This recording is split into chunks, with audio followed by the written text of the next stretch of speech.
Halo, selamat pagi. Selamat bertemu kembali dengan saya di sini, Mahaitin Sinaga.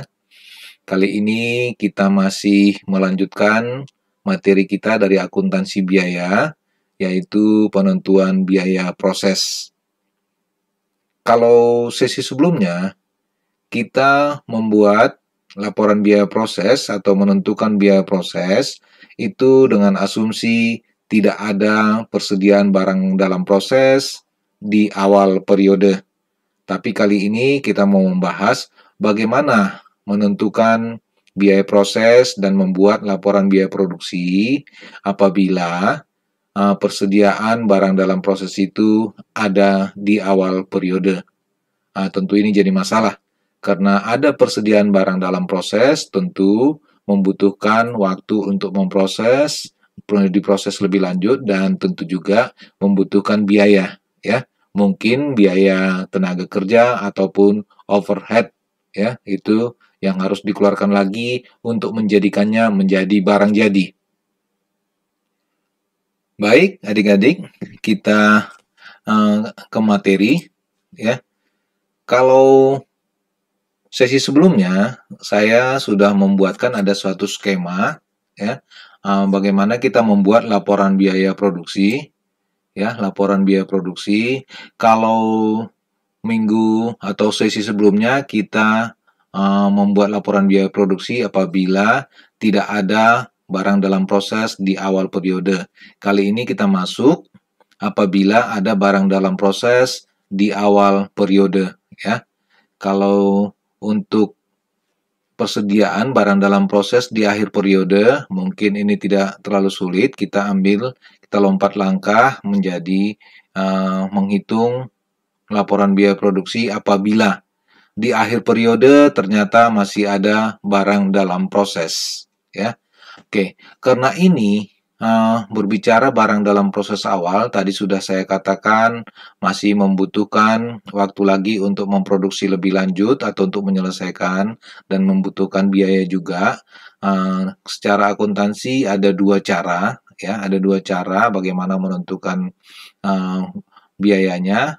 Bisa dengan cara atau dengan metode FIFO, first in, first out, atau dalam bahasa Indonesia kita biasa sebut dengan MPKP, ya. Masuk pertama, keluar pertama. Dan juga ada metode yang kedua, bagaimana kalau misalnya cost-nya ada di awal periode itu dengan barang dalam proses di awal periode, dengan akhir periode itu kita rata-ratakan, ya, kita dengan menggunakan metode average, ya. Oke, coba kita lihat secara teori, ya. Unit dalam proses adalah unit yang sudah diproses oleh pabrik tetapi sampai akhir periode dia belum selesai, ya. Itu tadi yang kita katakan masih membutuhkan waktu lagi dan biaya lagi untuk penyelesaiannya. Persediaan unit dalam proses pada akhir suatu periode akan menjadi persediaan awal pada periode berikutnya. Ingat, ya. Nanti kita membahas kalau misalnya ada dua periode, ya.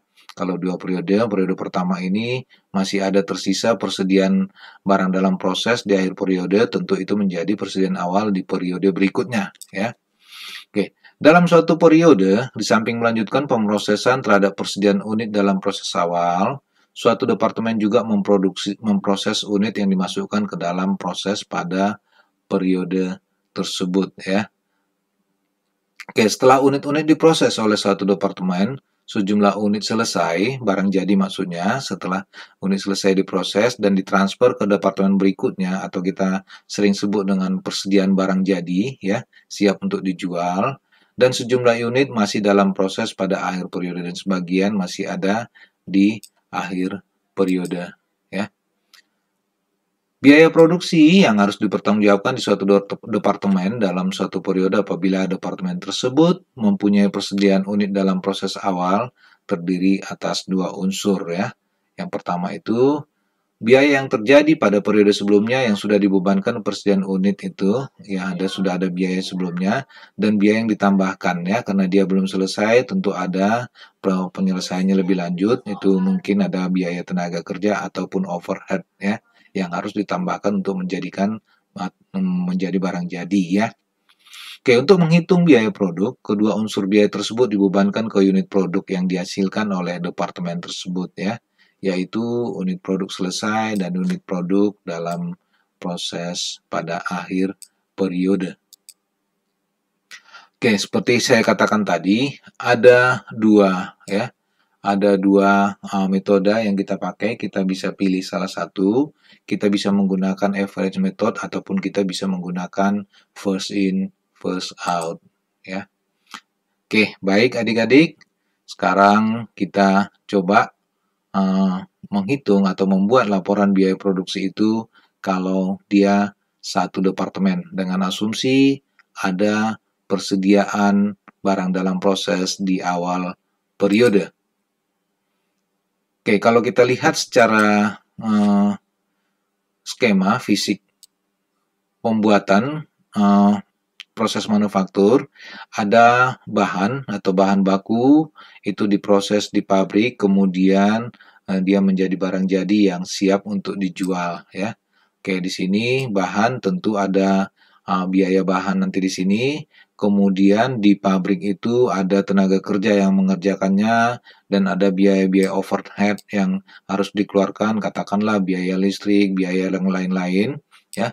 Kemudian ada barang jadi ya, barang jadi yang siap untuk dijual ya. Oke, kita ambil satu ilustrasi ya. Ilustrasi kita bisa lihat dari buku Badrik ya. Ini ada satu departemen ya, kita asumsikan ada unit dalam proses awal dan ada juga di proses akhir. Oke, misalkan PT Mutiara adalah sebuah pabrik yang menghasilkan satu jenis produk. Ya. Produk tersebut diproduksi secara terus-menerus. Pabrik perusahaan tersebut hanya terdiri atas satu departemen produksi. Ya. Oke, dengan data produksi sebagai berikut. Kita katakan barang dalam proses di awal periode itu, ya persediaan awal, bahannya sudah 100% terpakai, tidak perlu lagi ada penambahan bahan. Kemudian tenaga kerja dan overhead-nya sudah 60% selesai ya. Itu ada sebanyak 10.000 unit ya. Oke, selama periode ini, selama bulan ini ada bahan yang masuk sebanyak 80.000 unit ya. Kemudian di akhir periode ternyata produk yang selesai diproses, kemudian ditransfer ke persediaan barang jadi ada 75.000 unit ya. Kalau tadi di persediaan awal ada 10, kemudian ada bertambah 80, ternyata yang selesai menjadi barang jadi 75, berarti sisanya adalah 15 ya. Oke, kalau kita lihat biaya-biaya yang dikeluarkan ya selama bulan Maret ya, ini untuk persediaan awal tadi ya masih membutuhkan biaya tambahan itu sebesar 25.000, tenaga kerja 40.000 dan overhead 12.000. Kemudian selama bulan Maret ya ada lagi biaya yang ditambahkan ya. Maaf tadi kita ulang. Tadi biaya unit dalam proses itu persediaan awal itu sudah menyerap biaya bahan sebanyak 25.000. Kemudian tenaga kerja yang sudah diserap itu ada 40.200 dan biaya overhead-nya yang sudah diserap adalah 12.000. Kemudian selama bulan Maret ya ini ada biaya bahan yang dikeluarkan ya. Katakanlah tadi ada 80.000 bahan yang ditambahkan, cost-nya adalah 20.000. Kemudian ada biaya tenaga kerja sebanyak 281.880. Tenaga kerja ini digunakan untuk menyelesaikan yang 10.000 unit dan menyelesaikan 80.000 unit juga. Dari 80.000 ternyata ada 15.000 lagi yang belum selesai. Itu biaya tenaga kerja yang dikeluarkan. Kemudian biaya overhead ini juga sudah dikeluarkan sebesar 150.000 untuk menyelesaikan yang 10.000 plus yang 80.000. Baik, coba kita lihat.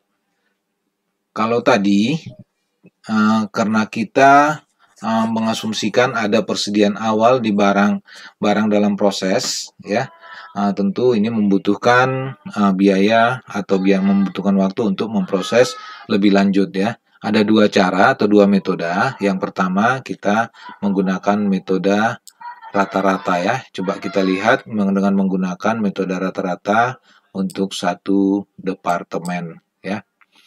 Oke, oleh karenanya coba kita lihat, ya.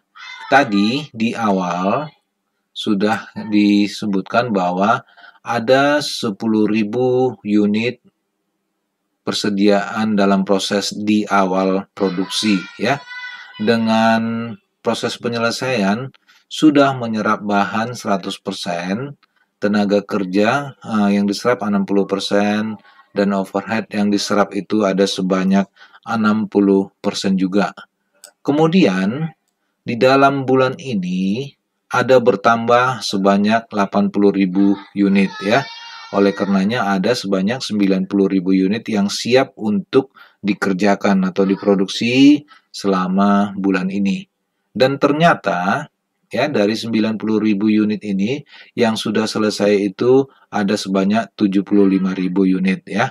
Oke, coba kita lihat. Ini tidak perlu diisi karena kalau sudah selesai berarti sudah menyerap bahan 100%, tenaga kerjanya 100%, dan overheadnya juga 100%. Kita asumsikan sudah selesai semua, tidak perlu kita isi lagi.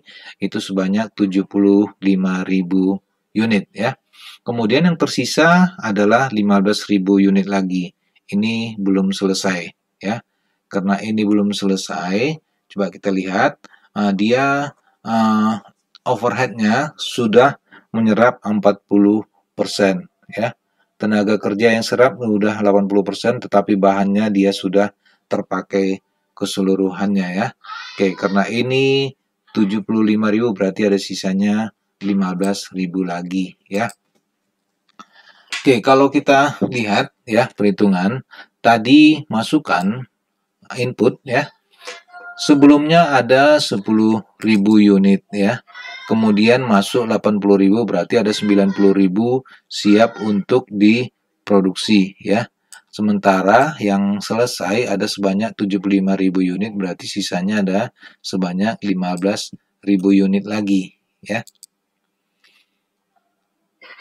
Oke, kalau kita lihat di bagian kedua, ya, kalau saya ulang sedikit lagi, ya, adik-adik, kalau kita membuat laporan biaya produksi ada 3 bagian, ya. Bagian pertama tadi kita cerita tentang data kuantitas, kemudian di bagian kedua itu ada biaya yang harus dipertanggungjawabkan, dan yang ketiga itu ada pertanggungjawaban biaya, ya. Setiap membuat laporan biaya produksi ada 3 bagian yang harus kita selesaikan. Baik, tadi yang pertama data kuantitas kita sudah selesaikan, kemudian kita masuk ke biaya yang harus dipertanggungjawabkan, ya. Dari soal tadi sudah diketahui bahwa persediaan awal barang dalam proses itu sudah menyerap bahan, ya. Bahan tadi ada 100%, ya, tadi di awal, ya. Coba kita lihat dia sudah menyerap 100%, ya. Kemudian kita lihat berapa kos yang sudah dikeluarkan untuk 10.000 unit, ya. 10.000 unit tadi ini, ya. 10.000 unit persediaan barang dalam proses dengan serapan bahan itu 100%, ya. Oke, kalau kita lihat kosnya, dia sudah menyerap sebesar 25.000, ya, untuk 10.000 unit tadi, ya. Oke, tenaga kerja tadi kita lihat sudah terserap itu sebesar 60%, ya. Sebesar 60% dengan hitungan kos itu 40.020, ya. Overhead, ya, overhead juga sudah terserap 60%. 60% itu dengan biaya yang sudah diserap itu sebesar 12.000. Kalau kita total ini semua, berarti total cost dari persediaan awal barang dalam proses untuk 10.000 unit yang tadi, itu cost-nya adalah 77.020, ya. Kemudian selama bulan bersangkutan ya, ada biaya-biaya yang sudah dikeluarkan ya oleh perusahaan. Biaya bahan sudah dikeluarkan sebesar 200.000 unit ya. 200.000 unit berarti itu dikeluarkan sebagian untuk menyelesaikan yang 10.000 unit di persediaan awal, dan kemudian ada 80.000 unit lagi tadi ya. Tenaga kerja dia sudah keluarkan 281.880, overhead 150.000, totalnya semua adalah 631.880. Berarti total barang dalam proses yang 10.000 unit 77.020, dan yang 80.000 unit 631.880, atau total keseluruhan adalah 708.900. Nah, ini ada biaya yang sudah dikeluarkan. Kita mau menghitung, ini namanya biaya atau cost per unit ya. Kita mau menghitung cost per unit ya. Oke, bagaimana cara menghitungnya? Oke, coba kita lihat dulu. Kira-kira berapa unit ekuivalen yang sudah dikeluarkan ya. Ini kita lihat ya. Unit ekuivalen ya. Ini bahan itu ada sebesar 90.000 ya. Bagaimana cara menghitungnya? Coba kita lihat ya. Tadi ya,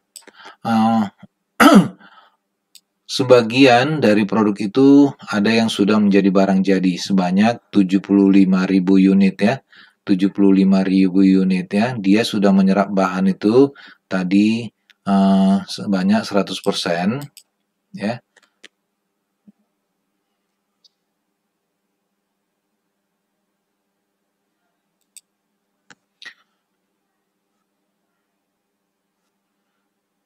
Tadi dari data sudah diketahui bahwa produk selesai itu ada sebanyak 75.000 unit ya. Oke, coba kita lihat. Sisanya ada sebanyak 15.000 unit barang dalam proses ya yang belum selesai ya. Kalau tadi sudah disebutkan bahwa barang dalam proses yang 15.000 tadi sudah menyerap 100%, berarti kalau kita kalikan ini ekuivalennya adalah 15.000 unit ya, setara dengan 15.000 unit. Kalau tenaga kerja, tadi ada barang dalam proses itu 15.000 unit lagi yang belum selesai, tapi dia sudah menyerap 80%, berarti kita setarakan atau unit ekuivalennya adalah 15.000 kali 80% adalah 12.000 ya. Kemudian overhead ya. Tadi ada 15.000 unit barang dalam proses, tetapi dia sudah menyerap 40% ya. Berarti kita setarakan sebanyak 6.000 ya. Karena itu bahan yang sudah jadi, yang sudah 100% tadi ada 75.000, sementara ada yang belum selesai disetarakan sebanyak 15.000, berarti totalnya adalah 90.000 ya.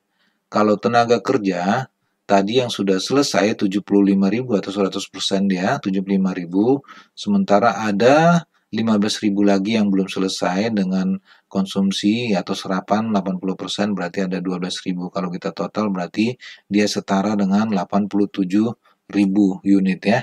Overhead juga begitu. Tadi sudah selesai sebanyak 75.000 unit, sementara 15.000 unit lagi baru menyerap 40% atau setara dengan 6.000 unit. Berarti totalnya adalah 81.000 unit ya.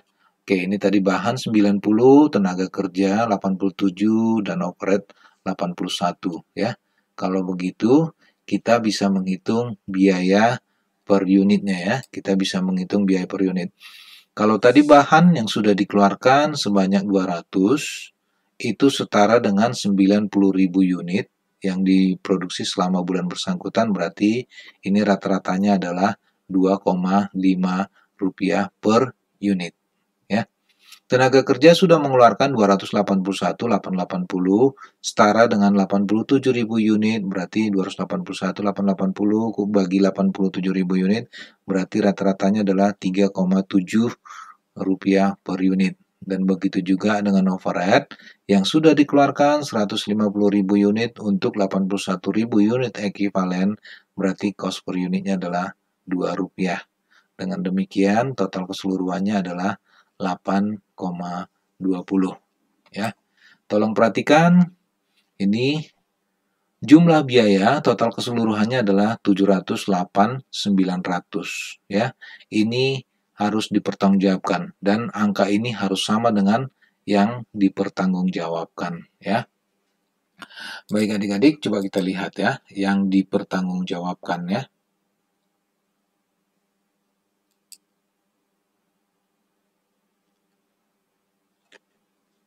Oke, coba kita lihat ini biaya yang sudah ditransfer untuk 75.000 unit ya. Tadi cost per unit adalah 8,2 ya. Berarti itu kita kalikan menjadi 615.000 unit ya. Sementara yang tersisa barang dalam proses akhir itu ada sebanyak 15.000 unit. Dia sudah menyerap 100% dengan cost per unit 2,5, berarti totalnya adalah 37.500. Tenaga kerja ada 15.000 unit yang belum selesai sudah menyerap 80% dengan cost 3,7, berarti total cost-nya adalah 44.400. Demikian juga overhead, ada 15.000 unit yang belum selesai sudah menyerap 40% dengan cost 2 per unit, berarti totalnya adalah 12.000. Kalau kita total semua ini, barang dalam proses di persediaan akhir adalah 93.900. Tadi barang yang sudah jadi itu 615.000 plus 93.900, berarti totalnya adalah 708.900. Dan angka ini harus sama dengan angka yang harus dipertanggungjawabkan ya. Tadi sudah kita lihat bahwa yang harus dipertanggungjawabkan adalah 708.900 dan dipertanggungjawabkan adalah 708.900. Itu 3 bagian ya. Jadi kalau kita membuat dalam bentuk laporan lengkapnya, bisa kita lihat di Praga 5. Tolong perhatikan adik-adik, setiap kali kita membuat laporan di dalam akuntansi itu ada 3 baris ya. Yang pertama itu adalah nama perusahaan, kemudian judul laporannya adalah laporan biaya produksi, dan baris 3 itu adalah periodenya ya. Ini tadi bagian pertama data kuantitas, bagian kedua biaya yang harus dipertanggungjawabkan, dan bagian ketiga adalah pertanggungjawaban biaya. Ya. Baik adik-adik, dari biaya-biaya yang dikeluarkan ya, tentu kita akan membuat suatu laporan keuangan ya. Ini berhubungan dengan akuntansi, berarti ada pencatatan ya, untuk mencatat seluruh biaya-biayanya, itu kita sebut dengan jurnal ya. Ada 4 jurnal yang dibutuhkan ya untuk kali ini, ada 4 jurnal ya. Yang pertama itu mencatat biaya bahan baku yang dipakai selama proses produksi ya. Kita lihat barang dalam proses ya, bahan yang dikeluarkan itu adalah 200.000, karena itu dipakai untuk proses produksi, maka itu kita catat dulu sebagai biaya barang dalam proses sebesar 200.000. Kemudian ada biaya tenaga kerja ya. Biaya tenaga kerja itu ada sebesar 281.880, itu kita masukkan ke dalam barang dalam proses ya. Kemudian ada biaya overhead juga yang dibebankan itu 150.000, itu kita masukkan ke barang dalam proses. Kemudian dari barang dalam proses ini ada beberapa yang sudah jadi, itu kita sebut dengan persediaan barang jadi ya, persediaan barang jadi sebanyak 615.000 ya. 615.000, coba kita lihat tadi dari mana. Nih ya, tolong perhatikan ya. Ini 615.000 biaya yang ditransfer ke persediaan barang jadi sebanyak 75.000 unit kali 8,2 sebesar 615.000 ya. Oleh karenanya yang kita catat sebagai persediaan barang jadi ada sebesar 615.000 ya. Demikian adik-adik ya. Jadi untuk penghitungan dengan menggunakan metode rata-rata, ini yang kita buat nanti menjadi laporan biaya produksi dan jurnal yang dibutuhkan ada seperti ini ya. Baik adik-adik, nanti kalau ada yang kurang jelas boleh ditanyakan kepada saya ya, baik melalui WA ataupun dari YouTube saya ya. Untuk selanjutnya kita akan lanjutkan dengan menggunakan metode MPKP. Nanti bisa kita ikuti kembali di sesi berikutnya di video pembelajaran yang berikut. Demikian yang saya sampaikan. Sampai ketemu di sesi berikutnya. Terima kasih.